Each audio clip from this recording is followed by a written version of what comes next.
until you understand what that means, understand that you have two sets of parents, like the divine hero always has two sets of parents, you can't construe yourself properly as an individual. You're not situated properly in the world. You don't know what your responsibilities are. You can't orient your values properly, and you will suffer for that. Because, as far as I can tell, because life is so difficult, you have to do something that's truly worthwhile in order to justify it. And so, well, and that's what all these stories tell you. That's what the story of Jonah is telling you. It's like you have an ethical duty to straighten things up, and if you don't do it, you're going to be sorry.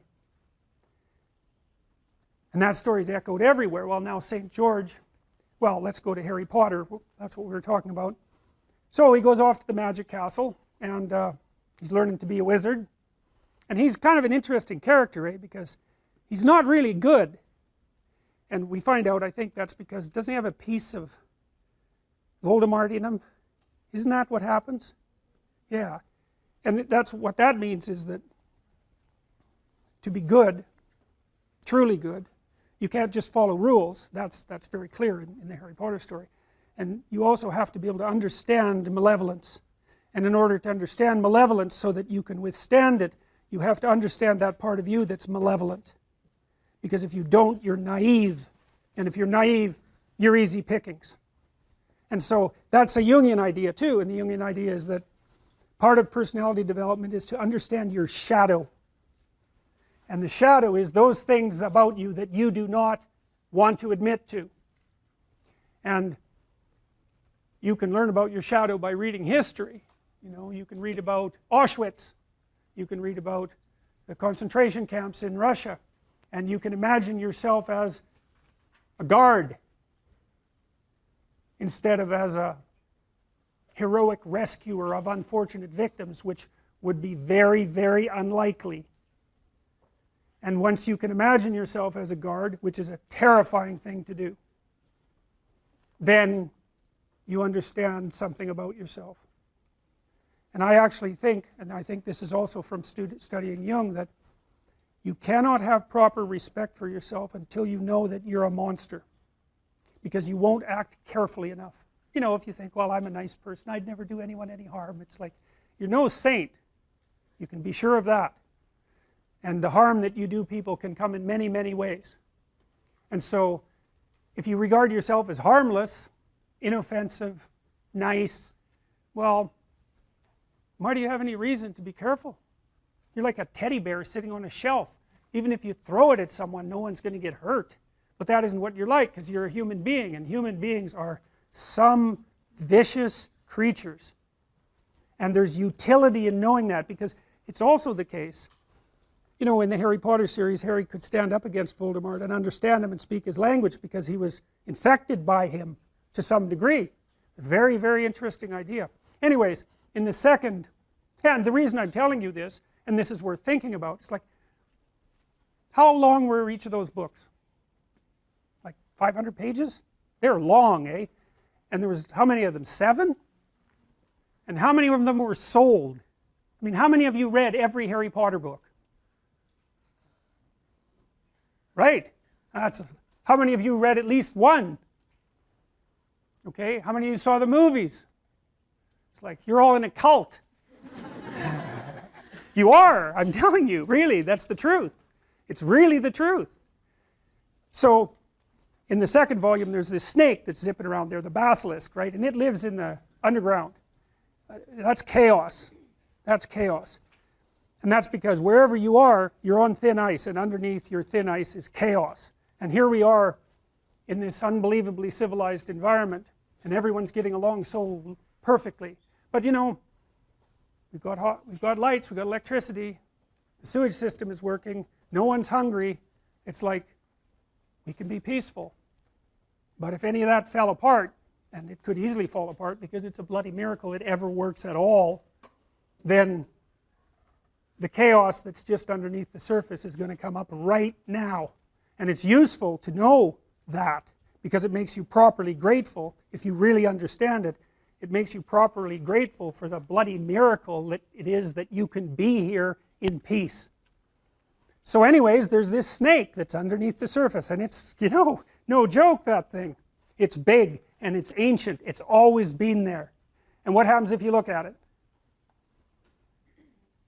It turns you to stone, right? It paralyzes you. Well, that's the Gorgon, that's Medusa, the woman with the head of snakes, and if you look at her, it paralyzes you. Well, what does that mean? Well, you're walking through the jungle and a big snake appears. What do? You freeze, and no bloody wonder, because you're a prey animal, and that's what they do when they see things that are going to eat them. And so the snake, well, lots of people still die from snake bite.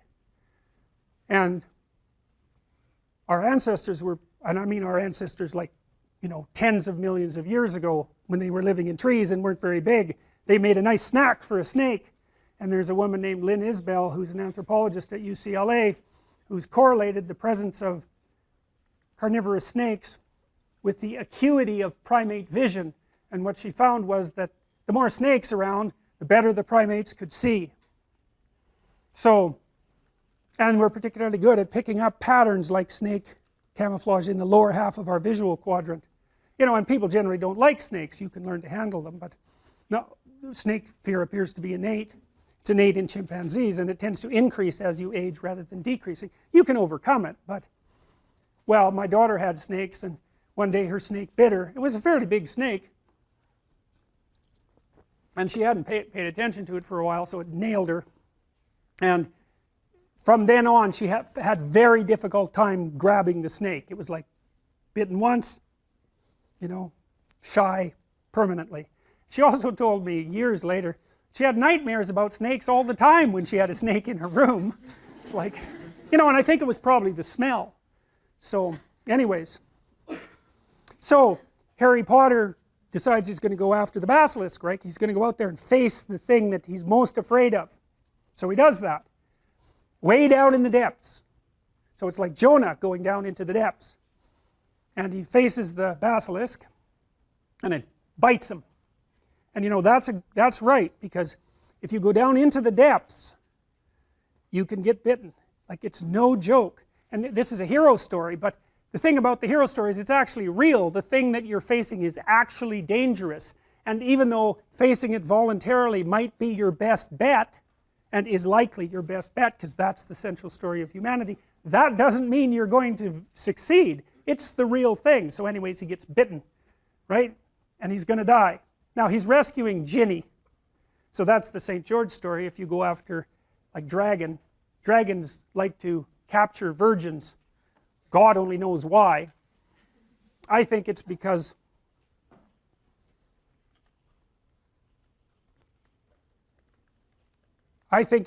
one of the things that male humans have done from the beginning of time is chase the damn predators away.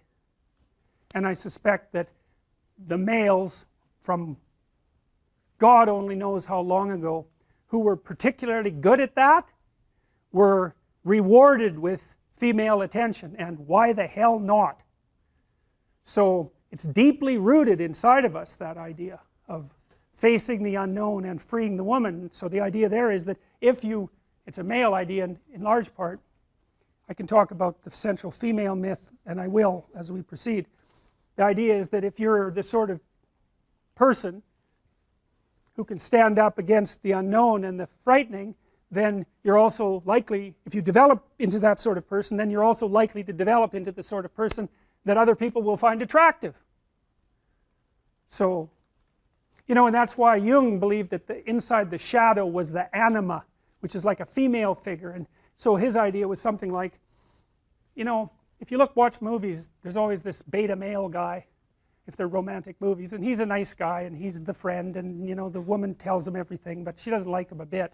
She likes the guy who's like got an edge, and who's capable of, I would say, mayhem, but at least of aggression.